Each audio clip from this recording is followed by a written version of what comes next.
Amados irmãos eleitos em Cristo, olha, eu não estou aqui para examinar a sua fé. Você pode acreditar no que você quiser. Durante anos a fio, a religião vem dizendo que Jesus vai voltar. Contudo, veremos que, de fato, ele veio nas nuvens nos anos 70. As evidências são claras. Ele veio na segunda vinda em juízo para o povo de Israel, meus queridos. Quem acha que Jesus é mentiroso, vamos para as evidências. Veja só, começando no livro histórico de Mateus, em primeiro lugar, deixe-me adicionar o que Jesus disse ao sumo sacerdote, de seus dias que ele também veria esse evento ocorrer. Preste muita atenção nessa mensagem, muita atenção, meus queridos. Jesus, porém, guardava silêncio e, insistindo o sumo sacerdote, disse-lhe: conjuro pelo Deus vivo, que nos digas se és tu o Filho de Deus.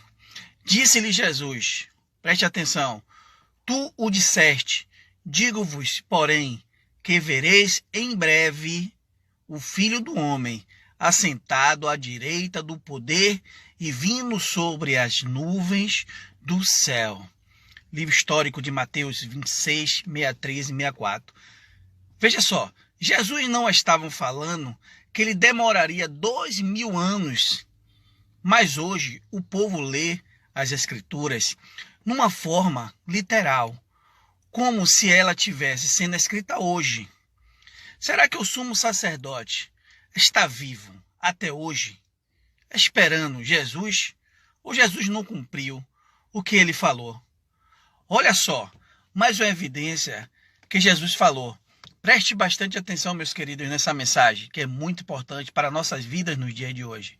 Veja só, porque o Filho do Homem virá na glória de seu Pai, com os seus anjos, e então dará a cada um segundo as suas obras. Em verdade, vos digo que alguns dos que aqui estão, que não provarão a morte, até que venha vir o Filho do Homem no seu reino. Está lá no livro de Mateus 16, 27 e 28. Olha só, será que os soldados romanos estão vivos até hoje? Porque Jesus falou, há dos que aqui estão, não provaria a morte. Será que ele mentiu novamente, meus queridos? Olha só, no mesmo livro, Jesus falando, Mateus 24, 34, preste muita atenção. Em verdade vos digo que não passará esta geração sem que todas as coisas se cumpram. Essa geração, ele está se referindo naquela que ele estava vivendo nos dias de sua carne. Eu posso mandar uma mensagem aqui agora para um colega meu, dizendo que estou aqui agora. Daqui a 2 horas, ele lê essa mensagem, mas eu não vou mais estar aqui. Assim é as Escrituras. Nossos irmãos são assim, pensam que esse fato está para ocorrer ainda. Olha só, em Mateus 10, 24, veja só. Quando, porém, vos perseguirem numa cidade, fuja para outra, porque em verdade vos digo que não acabarei de percorrer as cidades de Israel, meus queridos, antes que venha o Filho do Homem. Será que esse povo está vivo até hoje, percorrendo as cidades de Israel? Meus amados, olha, a Escritura não foi escrita hoje, foi escrita há mais de 2000 anos atrás, debaixo de época, costumes e tradições dos judeus. Existem 2 mensagens nas Escrituras. A primeira mensagem é para os judeus convertidos. Foi dada através de Pedro, Tiago e João, o evangelho da circuncisão. A segunda mensagem foi dada a Paulo, aos gentios. É o evangelho da incircuncisão. Hoje eu faço essa pergunta. Todas as passagens que Jesus comentou, será que ele não cumpriu? A religião evangélica tradicional fica empurrando lá na frente o que aconteceu lá atrás, meus queridos. Olha mais uma evidência que Jesus disse a Pedro, lá em João 21, 22. Preste atenção. Sobre João, olha só, respondeu Jesus: se eu quero que ele permaneça até que eu venha, que te importa? Quanto a ti, segue-me, meus queridos. Vocês conseguem entender? Jesus disse: João vai ficar até que eu volte. Versículo 23. Olha só, então se tornou corrente. Entrego a irmãos o dito que ele, aquele discípulo, não morreria. Ora, Jesus não disse que tal discípulo não morreria? Olha só, mas eu quero que ele permaneça até que eu venha. O que te importa? Olha só que Jesus falou. João, ele iria viver. Será que João iria viver mais de 2000 anos? Senão ele estaria aqui conosco, esperando Jesus voltar. Olha só, João foi o único discípulo que ficou vivo, meus queridos, guardadinho na ilha de Patmos, para dizer o que Jesus afirmou no capítulo 24 de Mateus. Olha, este é o discípulo que dá testemunho a respeito dessas coisas, e que a escrevo, e sabendo que seu testemunho é verdadeiro, meus queridos. Olha lá no livro de Apocalipse.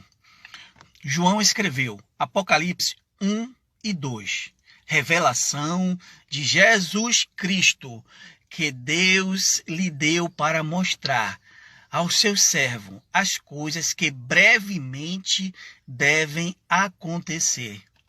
Brevemente não são séculos. Não, meus queridos, brevemente é um curto período de tempo que aconteceu nos anos 70. O juízo para o povo de Israel, enviando pelos seus anjos, as notificou a seu servo João. Preste bastante atenção, meus queridos, nessa mensagem, o qual testificou da palavra de Deus e do testemunho de Jesus, de tudo quanto viu. Olha só que mensagem, meus queridos. Lembra o que Jesus falou lá para Pedro? Deixe João aí, até que eu venha. E João foi o único discípulo que viu Jesus vindo em juízo para o povo de Israel, para os judeus, não para nós. Tudo isso apontava para as profecias de Daniel sobre o juízo para Jerusalém, a vinda de Jesus e a consumação do século. Tudo isso ocorreu no ano 70. Percebe? Jesus não veio para acabar o mundo, meus queridos. Ele veio para o juízo para o povo de Israel. Muitas vezes, Deus usou a noção de estar nas nuvens quando ele indicou que viria em julgamento contra o seu povo. Olhe só, Davi descreveu o tempo quando ele chamou a Deus, quando com um problema com seus perseguidores. Veja só, Davi era muito perseguido, meus queridos. Olha só, da seguinte forma, estando em angústia, invoquei ao Senhor. Olha só, Davi invocou ao Senhor. E meu Deus, clamei. Do seu templo, ouviu ele a minha voz. E o meu clamor chegou aos seus ouvidos. 2 Samuel, capítulo 22, versículo 7. Veja só a resposta de Deus para Davi. Então se abalou e tremeu a terra, os fundamentos dos céus se moveram e abalaram, porque ele se irou, subiu fumaça suas narinas e da sua boca um fogo devorador, meus queridos. Carvões se incenderam dele. Veja só, e abaixou os céus e desceu uma escuridão. Havia debaixo de seus pés, e subiu sobre um querubim, e voou, e foi visto sobre as asas do vento. E por tendas pôs as trevas ao redor de si mesmo. Ajuntamento de águas, nuvem dos céus, pelo seu resplendor da sua presença. Brasas de fogo se acenderam. Trovejou desde o céu. O Senhor é o Altíssimo, fez soar a sua voz. 2 Samuel, capítulo 22, de 8 ao 14. Deus veio em julgamento contra os seus inimigos. Davi disse que veio com densas escuridão abaixo dos seus pés e que as nuvens dos céus eram como pavilhões ou tabernáculos ao seu redor. E ele, cavalgando um querubim, Davi, meus amados, viu essas coisas fisicamente? Certamente não.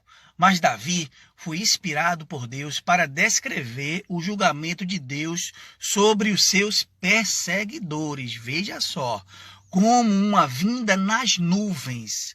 Essa era uma figura sobre Deus, bem conhecida nas mentes, olha só, dos seus aderentes do Antigo Testamento. De fato, o sumo sacerdote sabia muito bem que Jesus estava dizendo que ele era Deus. Quando informou ao sacerdote que o homem veria Jesus vir nas nuvens, ele sabia que Jesus estava lhe dizendo que Jesus estava certo e era o Filho de Deus e viria em julgamento para destruir Jerusalém, meus queridos, em seus dias. Jesus não usou uma linguagem com a qual o sumo sacerdote não era familiarizado. Ele não foi sobre uma verdade. Ele não falou sobre uma verdade. Exclusivamente ele entendia pela igreja que aconteceria somente após mais de 2000 anos. Ele pronunciou palavras muito familiarizada, meus queridos, ao sumo sacerdote. E o sumo sacerdote sabia muito bem o que Jesus estava anunciando. E por essa razão, o sumo sacerdote exclamou: blasfêmia! Disse-lhe Jesus: tu o disseste. Digo-vos, porém, que vereis em breve o Filho do Homem assentado à direita do poder e vindo sobre as nuvens do céu. Então, o sumo sacerdote rasgou as vestes, dizendo: blasfemou, para que precisamos ainda de testemunha? Eis que bem ouviste agora a sua blasfêmia. Em Mateus 26, 64 e 65. O sumo sacerdote recordou essas mesmas palavras que eu estou citando, em suporte do entendimento que a vinda nas nuvens refere-se a Deus vindo em julgamento. Jesus estava dizendo que ele era Deus, mas também que Jerusalém seria julgada, assim como sido nos tempos do Antigo Testamento. É isso, usando exércitos pagãos. A Bíblia diz que a presença de Deus nas nuvens implica justiça e juízo, meus queridos. Olha só, nuvens e escuridão estão ao redor dele. Justiça e juízo são a base do seu trono. Livro de Salmo 97, versículo 2. A religião sem entendimento e revelação da palavra, botando medo, culpa e pânico no povo durante anos a fio, esperando ainda o Filho do Homem voltar. Isso é uma ignorância. Como é que eu posso esperar alguém voltar, meus queridos, se esse alguém já mora dentro de mim? Em João, capítulo 14, versículo 23, olha só. Respondeu-lhes Jesus, preste atenção: se alguém me amar, guardará a minha palavra, e meu Pai o amará, e viveremos nele, e faremos nele morada. Olha só, meus queridos, que passagem maravilhosa. Lá em Coríntios, capítulo 6:16, que pérola da graça para a nossa vida. E que consenso tem o santuário de Deus com ídolos? Pois nós somos santuário de Deus vivo. Como Deus disse, neles habitarei e entre eles andarei, e eu serei o seu Deus, e eles serão o meu povo. Veja só mais uma pérola da graça para a nossa vida, lá em Gálatas, capítulo 2, versículo 20. Veja só. Já estou crucificado com Cristo, e vivo não mais eu, mas Cristo vive em mim. E a vida que agora vivo na minha carne, vivo não pela fé no Filho de Deus, o qual me amou e se entregou a si mesmo por mim. Meus amados, não esperem. Gerações por gerações esperaram e esperam até hoje a vinda do Filho do Homem. E eles não sabem que eles eram o templo e a casa de Deus. Olha só, graça e paz seja multiplicada na sua família, no seu casamento. Até mais breve, meus queridos, amados irmãos.